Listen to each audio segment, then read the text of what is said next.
L'Église catholique haïtienne appelle le gouvernement et les acteurs politiques à trouver un consensus pour sortir de la crise. Monseigneur Joubert Mazil, porte-parole de la conférence épiscopale, a fait valoir que le consensus doit être obtenu par le dialogue. Les évêques ont assuré que personne n'est au-dessus de la loi et expliquent que le chef de l'État doit appliquer les mêmes dispositions constitutionnelles qui avaient permis de constater la fin du mandat des 2/3 du Sénat. Suivez ces explications. Quand on cherche un consensus, on n'a pas la solution avant.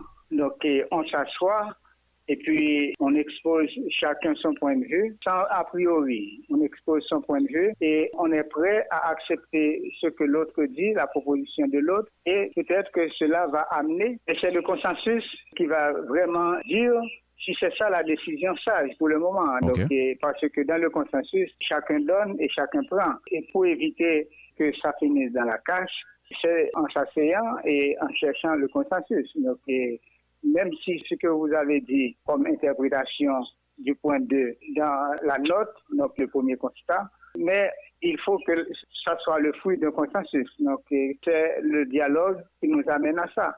Comme ça va bien se passer, sans la casse, sans la vengeance, sans la haine. C'est très difficile et très hypothétique parce que les positions sont arrêtées. Donc chacun campe sur sa position et pense qu'il a raison et c'est dommage.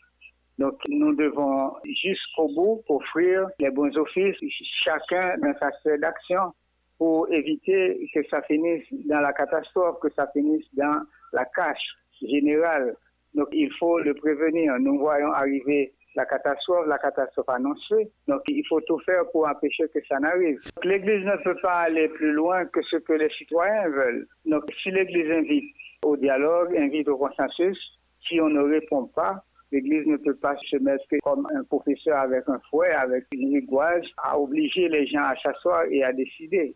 L'Église ne s'est pas prononcée sur départ et transition de façon directe, parce que ça, c'est l'affaire des protagonistes dans la crise. C'est l'affaire des acteurs politiques et la population qui garantit la légitimité d'un pouvoir politique. L'Église continue à se fier à la bonne intention de ceux qui sont dans la lutte politique, donc pouvoir et opposition, et aussi à la sagesse de la population pour trouver la bonne solution.